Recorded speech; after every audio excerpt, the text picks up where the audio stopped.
Assalamualaikum warahmatullahi wabarakatuh.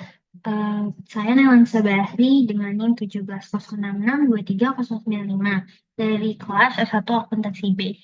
Yang saya hormati Ibu Hera Khairunisa, SMAK, selaku dosen pengampu mata kuliah Akuntansi Keuangan Menengah 2. Jadi pada kesempatan kali ini saya akan membahas tugas tambahan, yaitu berupa dua soal terkait accounting changes and error analysis dan juga cash flow, metode direct dan indirect. Langsung aja ke soal nomor 1, accounting changes and error analysis. PT Fuadi telah mencatat pendapatan dari kontrak konstruksi jangka panjangnya menggunakan metode cost recovery. Pada awal tahun 2023, perusahaan mengubah metode pencatatan tersebut menjadi metode percentage of completion. Manajemen percaya bahwa pendekatan ini memberikan pengukuran yang lebih tepat terhadap pendapatan yang diperoleh. Untuk tujuan pajak, perusahaan tetap menggunakan metode pemulihan biaya dan berencana untuk terus melakukannya di masa depan. Asumsikan tarif pajak yang ditetapkan sebesar 22%. Ini income statement partialnya PT Fadi for the year ended December 31 in Indonesian rupiah. Yang ini metode cost recovery income before income tax tahun 2021 sebesar 5 miliar 200 juta rupiah, tahun 2022 sebesar 5 miliar 700 juta rupiah, dan di tahun 2023 sebesar 6 miliar 600 juta rupiah. Dan ini metode percentage completion income before income tax di tahun 2021 sebesar 6 miliar, di tahun 2022 sebesar 6 miliar 900 juta, di tahun 2023 sebesar 7 miliar 100 juta rupiah. Instruksinya, buatlah perhitungan perbandingan pre-tax income dan perbedaan pajak dari kedua metode tersebut. Yang kedua, buatlah jurnal awal tahun 2023 yang harus dibuat. Nah, ini berikut jawaban saya. Ini dari year-nya dulu. Prior to 2022 berarti tahun sebelum 2022, berarti yaitu tahun 2021. Jadi ini data tahun 2021. Lalu in 2022 di tahun 2022, total at beginning of 2023 ini berarti di awal 2023 ini tuh merupakan jumlah dari di tahun 2021 dan 2022. Misalnya lalu data total in 2023 tuh. Lalu pre-tax income from ini ada dua metode yang tadi udah dijelaskan juga, percentage of completion dan cost recovery. Jadi ini dari datanya dari income statement dari soal 6 miliar di tahun 2021 dan di tahun 2022 6 miliar 9 juta rupiah. Ini juga di tahun 2021 5 miliar 200 juta, ini juga di tahun 2022 5 miliar 200 juta. Metode percentage of completion dan cost recovery. Nah, ini penjumlahannya 6 miliar ditambah 6 miliar 900 juta, hasilnya 12 miliar 900 juta. Yang ini juga 5 miliar 200 juta rupiah ditambah dengan 5 miliar 700 juta rupiah, hasilnya 10 miliar 900 juta rupiah. Nah, kalau yang ini total in 2023 percentage of completion, yang ini cost recovery di soal juga. Selanjutnya di difference in income itu terbagi jadi 3, difference, tax effect ini sebesar 22%, ini dari soal juga. Terus income effect-nya atau net of tax. Nah, difference itu selisih dari percentage of completion dikurang dengan cost recovery. Jadi percentage of completion dikurang dengan cost recovery. 6 miliar dikurang dengan untuk tahun 2021 ya.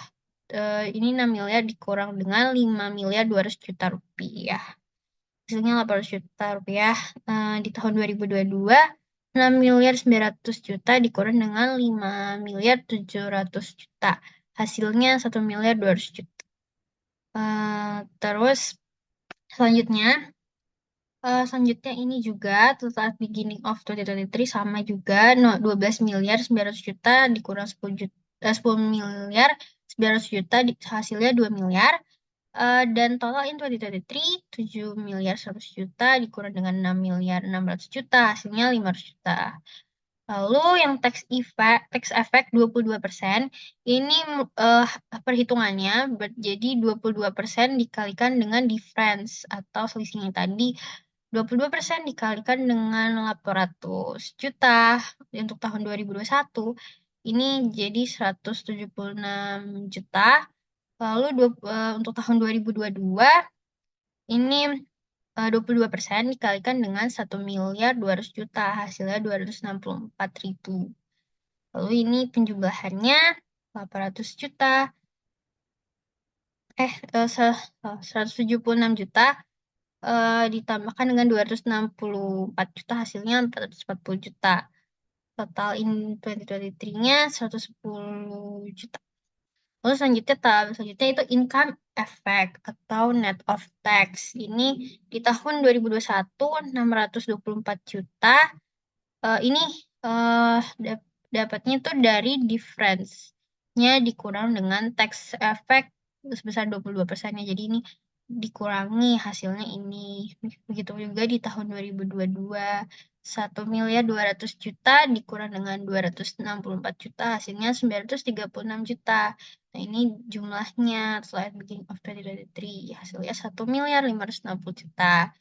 Total di tahun 2023, total in 2023, 390 juta. Ini sama juga, 500 juta dikurang 110 juta, hasilnya 390 juta. Lalu selanjutnya untuk instruksi yang kedua, buatlah jurnal awal tahun 2023 yang harus dibuat. Nah, ini journal entry beginning of 2023. Ini construction in process sebesar 2 juta rupiah.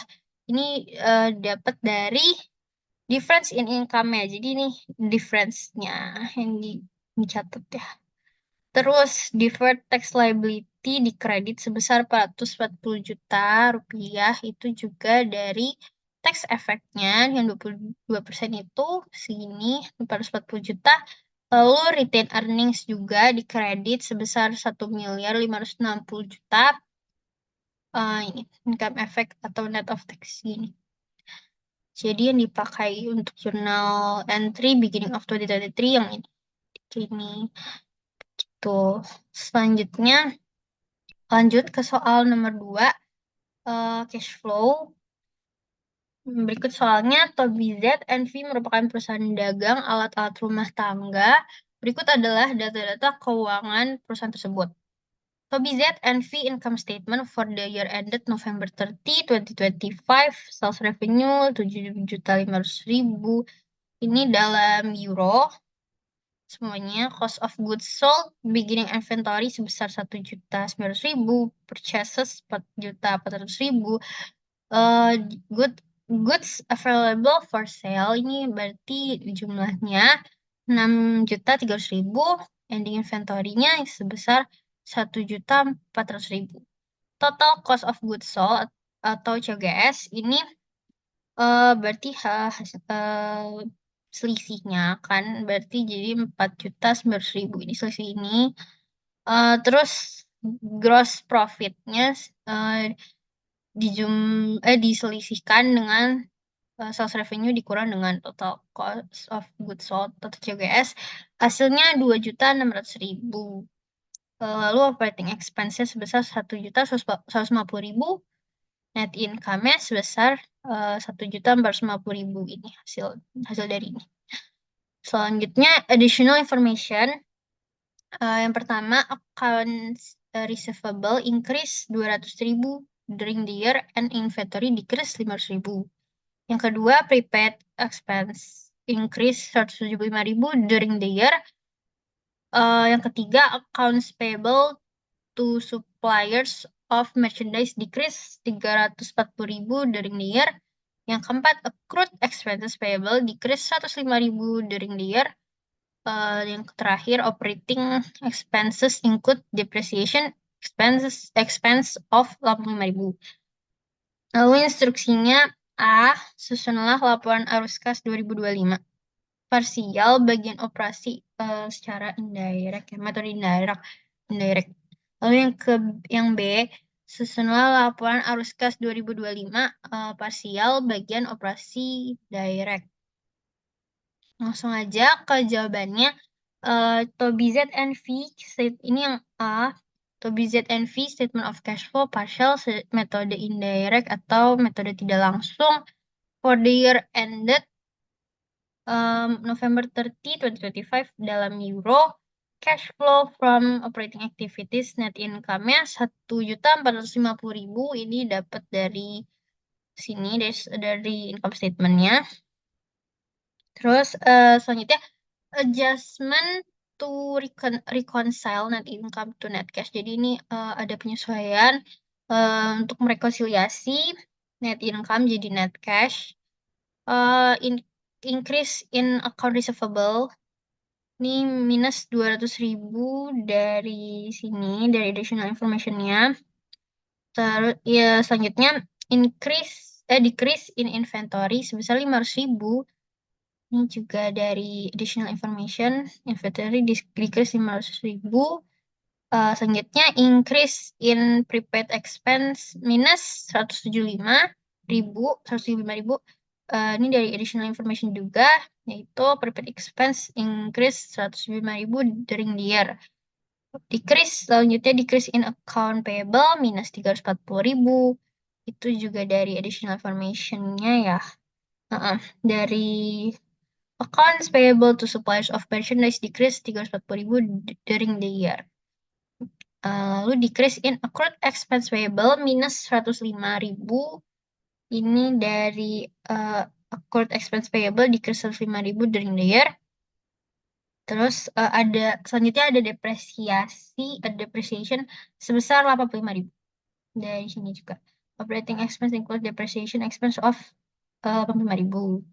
Lalu di jumlah hasilnya yaitu minus 235.000.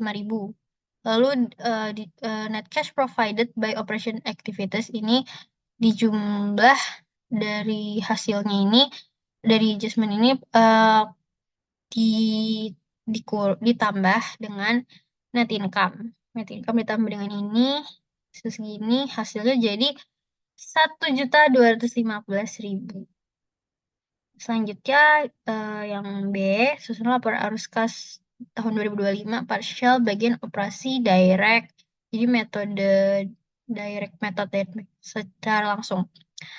Atau BZNV statement of cash flow partial direct method for the year ended November 30, 2025 dalam euro. Cash flows from operating activities. Ini cash payment from customers sebesar 7.300.000. Ini perhitungannya. Cash payment from customers itu perhitungannya sales revenue dikurang dengan account receivable. Sales revenue dari sales revenue dari income statement dikurangi dengan account receivable 200.000 dari additional information-nya. Hasilnya yaitu 7.300.000.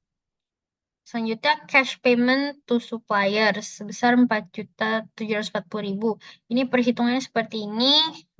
Cash payment to suppliers sama dengan cash of goods sold atau COGS dikurang dengan inventory ditambah dengan account payable.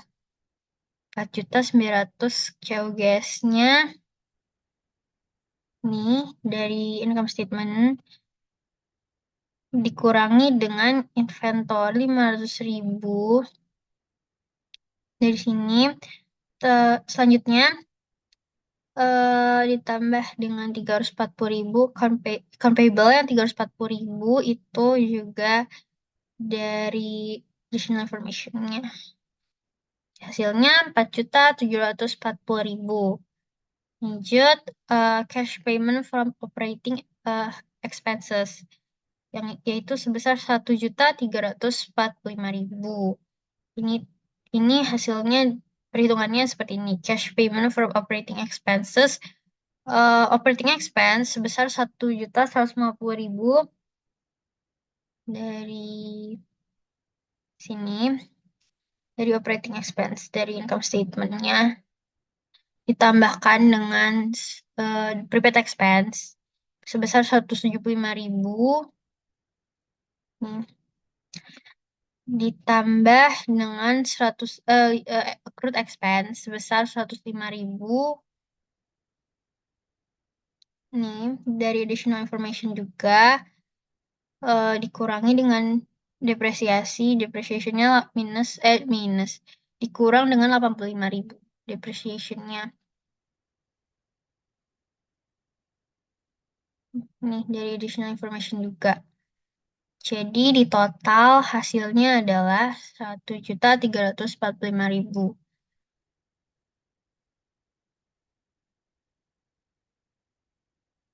Lalu dijumlahkan cash payment to suppliers-nya dengan cash payment from operating expenses. Hasilnya adalah 6.085.000. Lalu cash payment from customers ya yang 7.300.000 dikurangi dengan cash payment from operating jumlah cash payment to suppliers ditambah dengan cash payment from operating expenses. Jadi net cash provided by operating activities-nya itu didapatkan 1.215.000. Baik, karena sudah selesai, sekian yang dapat saya sampaikan. Kurang lebih mohon dimaafkan. Wassalamualaikum warahmatullahi wabarakatuh.